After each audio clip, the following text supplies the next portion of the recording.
지난해부터 임금 협상에 나선 버스 노사가 아직까지 그 간극을 좁히지 못한 건데요.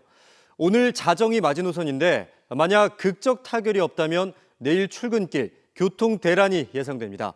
협상장에 나가 있는 취재기자 연결해서 자세한 이야기 들어보겠습니다. 조진욱 기자 현재 상황 전해주시죠. 네, 오후 4시부터 시작된 노사 협상은 3시간이 지나도록 여전히 입장차를 보이고 있습니다. 시청자 여러분들께서도 내일 아침 출근길 교통 대란을 염두에 둬야 할 것으로 보입니다. 오늘 협상장에 들어갈 때만 해도 서로 간 파업만은 피하자는 분위기가 강했습니다. 현 지금 우리가 어려움이 닥쳤지만 잘 극복할 수 있으리라고 생각하고 서로 간에서 민민할 수 있는 좋은 결과를 도출했으면 좋겠습니다. 시민들한테 진짜 죄송하게 생각하지만 현실적으로 우리도 좀 물가에 대비해서 우리가 어떤 생존을 보장받으려고 하는 것이 더 이상해요. 하지만 입장차가 워낙 크다 보니 간극을 좁히지 못했습니다. 이번 협상의 쟁점은 대법원이 통상임금으로 인정한 상여금을 어떻게 볼 것인가입니다. 노조는 상여금과 별개로 임금 8% 인상을 주장하고 있고 회사는 상여금 등을 기본급에 넣으면 9% 인상 효과가 있다고 말하고 있습니다. 임금 체계 개편이 맞물린 예민한 문제다 보니 파업이 현실화될 수 있다는 우려가 나옵니다. 그렇게 되면 부산에서는 시내버스 2,500대가 새벽 4시 20분 첫 차부터 멈춰섭니다. 지난 2007년 준공영제가 도입된 이후 사실상 처음입니다. 2년 전 파업했던 창원 시내버스도 마찬가지로 상여금 부분을 놓고 간극을 좁히지 못해 협상의 난항을 겪고 있습니다. 파업이 현실화될 경우 창원 시내버스 700대가 운행을 멈춥니다. 창원시는 급한 대로 전세버스 170대와 노선택시 등을 투입합니다. 부산시도 전세버스 200대를 투입하고 도시철도 편수를 늘리는 등 비상수송 대책을 마련했습니다. 이번 파업은 서울 등 전국 동시다발적으로 진행되고 있다 보니 해결을 위해선 부산시와 창원시 등 지자체에서 적극적인 움직임이 필요하다는 목소리도 나오고 있습니다. 지금까지 부산지방노동위원회에서 KNN 조진욱입니다. 네, 다음 소식입니다. 연휴 기간 출국을 기다리는 탑승객들의 모습입니다. 그야말로 북새통을 이루는데요. 공항 확장 공사를 했지만 정작 제2출국장이 만들어지지 않았다는 게 문제의 원인으로 지목되었습니다. 이에 공항공사는 D구역에 제2출국장을 신설하기로 했는데 이는 10월에 아주 잠깐 쓰였다가 다시 개장 휴업이 될 가능성이 높습니다. 어떻게 된 일인지 하영관 기자가 이어서 보도합니다. 연휴 때면 출국을 기다리는 승객들로 장사진이 펼쳐지는 김해공항입니다. 지난해 확장 공사를 마쳤지만 정작 출국장은 추가로 만들어지지 않아 시민들의 원성이 하늘을 찔렀습니다.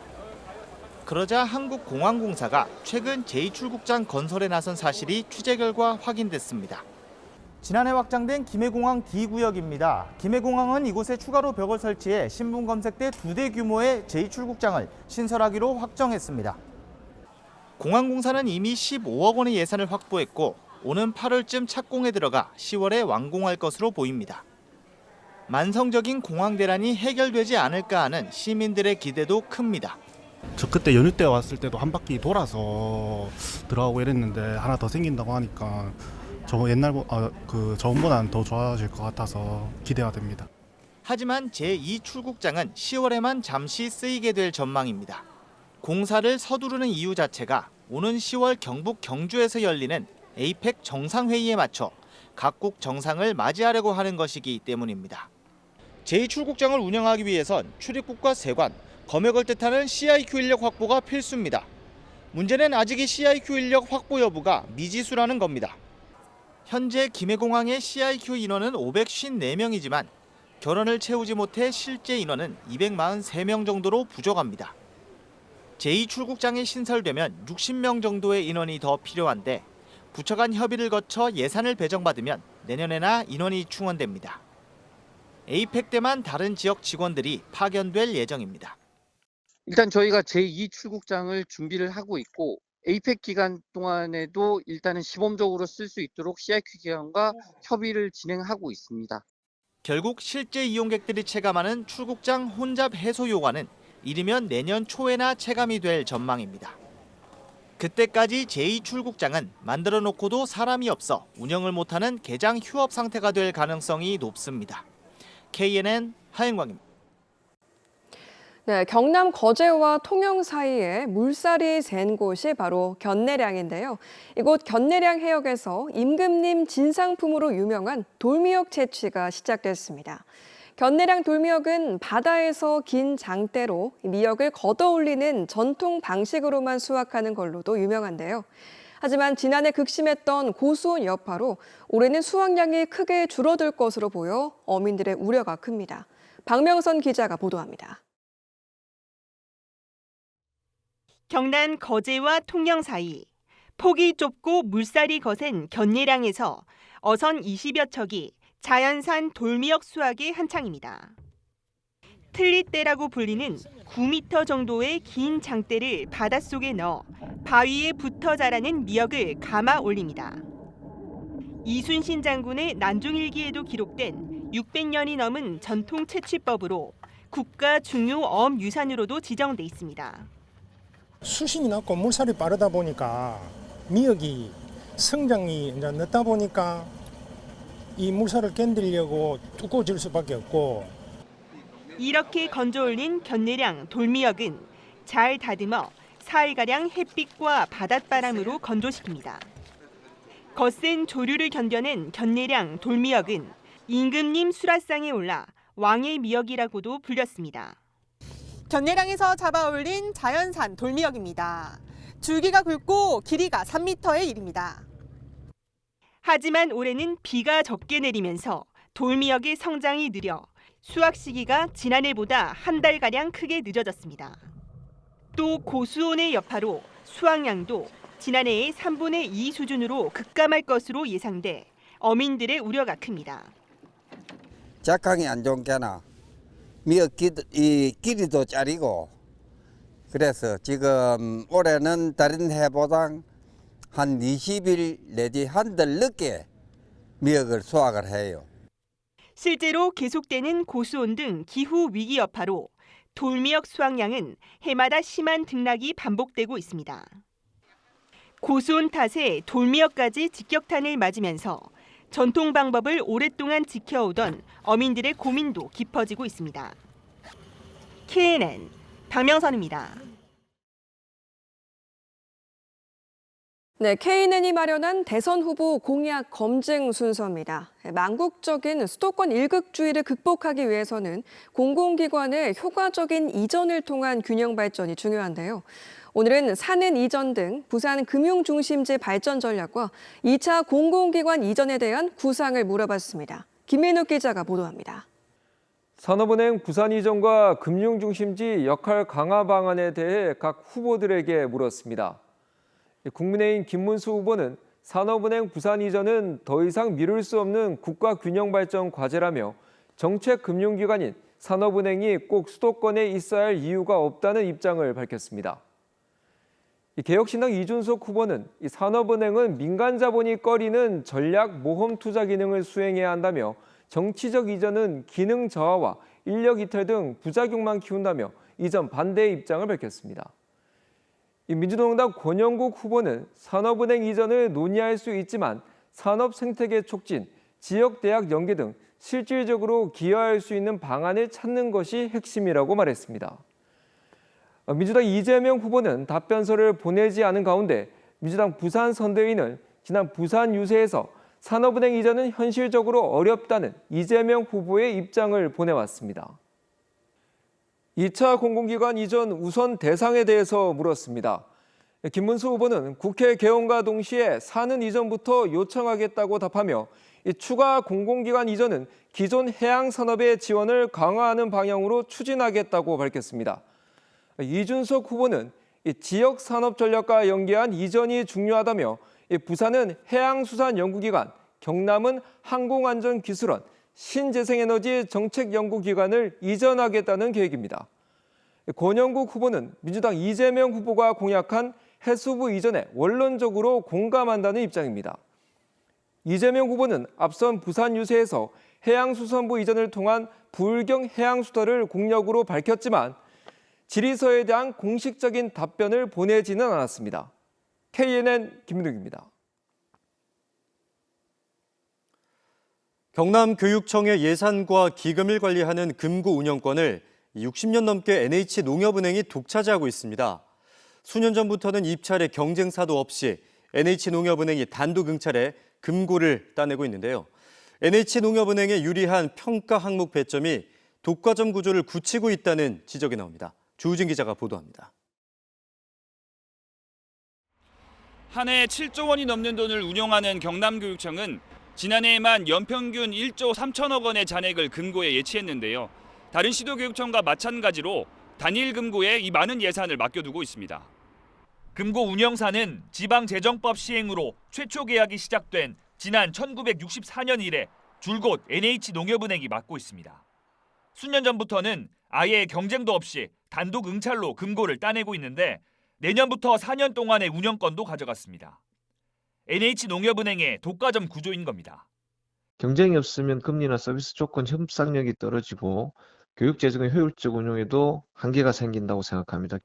금고 선정을 위한 평가 항목 배점이 이를 고착화시킨다는 지적이 나옵니다. 디지털 서비스 접근성 등에 대한 고려 없이 지점수 같은 물리적 인프라 항목에 배점이 과도하게 집중돼 있습니다. 금고 관리 능력이나 사회적 기여보다도 점수가 높은데 17개 시도 교육청 가운데 배점이 가장 높습니다.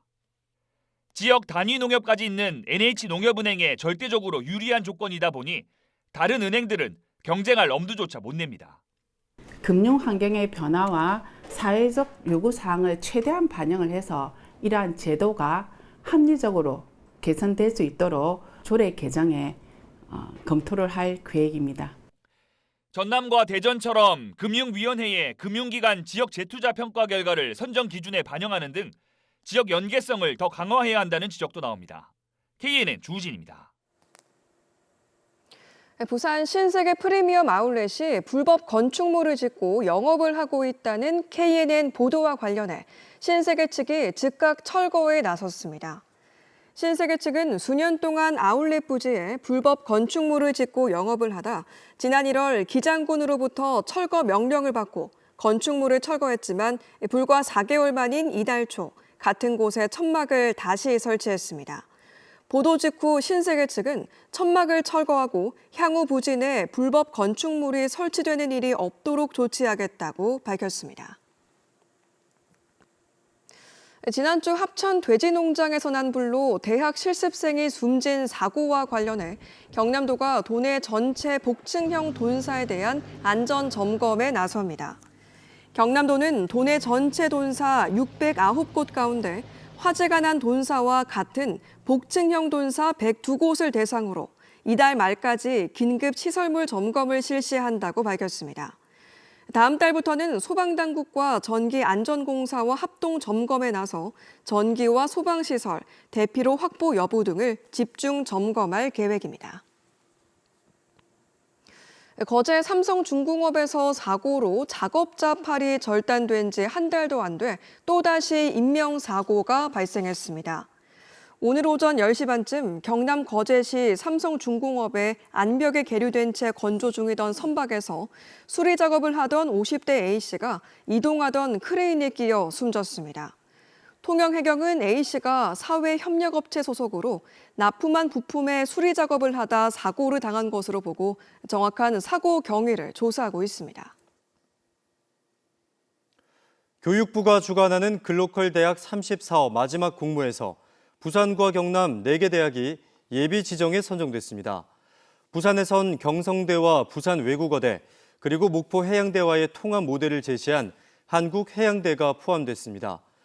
경남에선 지난해 예비 지정 선정 뒤 본지정 평가에서 고배를 마신 경남대가 예비 지정 자격을 유지했습니다. 글로컬 대학 30은 지방대학 30곳을 선정해 5년간 국비 1,000억 원을 지원하는 사업으로 올해가 그 마지막 선정입니다. 저출생 극복과 건강한 아이의 소중함을 환기시키기 위한 2025 헬시베이비 페스티벌이 올해 처음으로 열립니다. 헬시베이비 페스티벌 조직위는 오늘 출범식을 갖고 양재생 부산상공회의소 회장과 구정회 부산권 의료사업협의회 이사장을 공동조직위원장으로 추대했습니다. 부산시와 부산일보가 공동으로 주최한 이번 행사에는 생후 9개월에서 3세 이하 아동을 대상으로 오는 7월 접수와 예비심사 등을 거쳐 9월 부산 백스코 시민건강박람회에서 본선 대회를 치릅니다.